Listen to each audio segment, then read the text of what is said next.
প্রবাসে আমরা সবই রান্না লাগে, যে জীবনে রান্ধিয়া খাইছে না প্লেটও পানি দিয়েছে রান্না লাগে। আজকে টমেটো দিয়া আর মাছ দিয়া তরকারি রান্ধতাম, লগে আলু আছে। বাড়িতে ফোন দিয়ে জিগেছি কীভাবে রান্ধতে হইব, কারণ আমরা দিকেই রান্না লাগে বা ইউটিউব তো আছেও বুঝছেন নি। কেন পেঁয়াজ আর রসুনটে একটু লাল করে দেওয়া কি গ্রেভি কালার করার পরে বাকি কাজকর্ম চলবো। মশলাও আছে, মশলা দিব ওগুলা কি মশলা কিন্তু বেশি লাগে না, এগুলা তো এগুলো তরকারি তরকারি আরও আছে। আমরা বানাইছি আমি কুমড়া আর ইসা মাছ দিয়া চিংড়ি মাছ, আর আছে লগে ডাইলও আছে আর ওটা এক্সট্রা বানানিও নাকি। তো বিশেষ ভালো লাগে, আমরা সবাই মিলিয়ে এক করে বানাই। সজীব আছে, তারপরে শাহাবুদ্দিন ভাই, বাইগনা, সাব্বির সব আমরা একলগেও বানাই। একজনে স্বাদ দিলে জহলে গোপুরহরি বানাইলে আসলে আমরা বেশিরভাগও প্রবাস খান্দা লইয়া মাইর লাগে সমস্যা, কিন্তু আমরা খুবই কম এগুলা।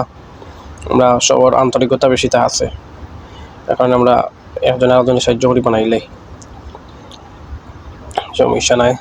কারণ মশলা দিলাম পরিমাণ মতো ধনিয়া আর মরিচ, গুঁড়া মরিচ, আর তারপরে আপনার হলুদ, এছাড়া আর কিছু দেওয়া লাগে না যতটুকু জানি, ওগুলো দেওয়া লাগে। একটু ভালো করে মশলা দিলে এরকম দেওয়ার পরে একটু পানি দিতে হইব। পানি এড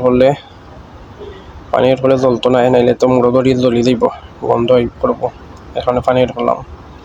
এখন আমি আলু দিলাম।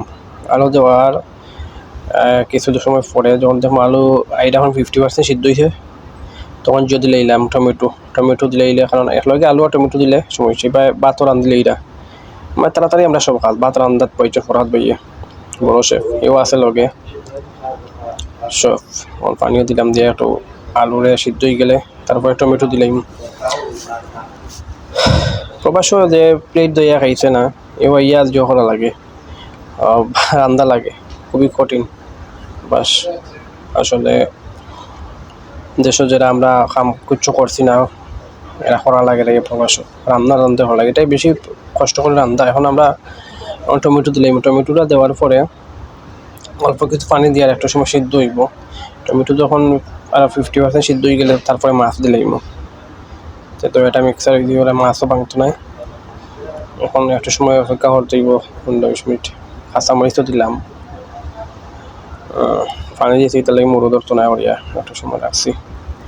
আর বেটা মানুষ রান্না তোর বুঝলা একটু এদেশি তো ফাইনাল হয়েছে একটা ফাইনাল পর্যন্ত আমরা রান্না শেষ। আর ধন্যবাদ দিয়েছি, আসলে খুব টেস্ট হয়েছে, সবে হইয়া প্রশংসা করছে, খুবই ভালো লাগছে। এভাবে বানাইয়া দেখবো আপনারা।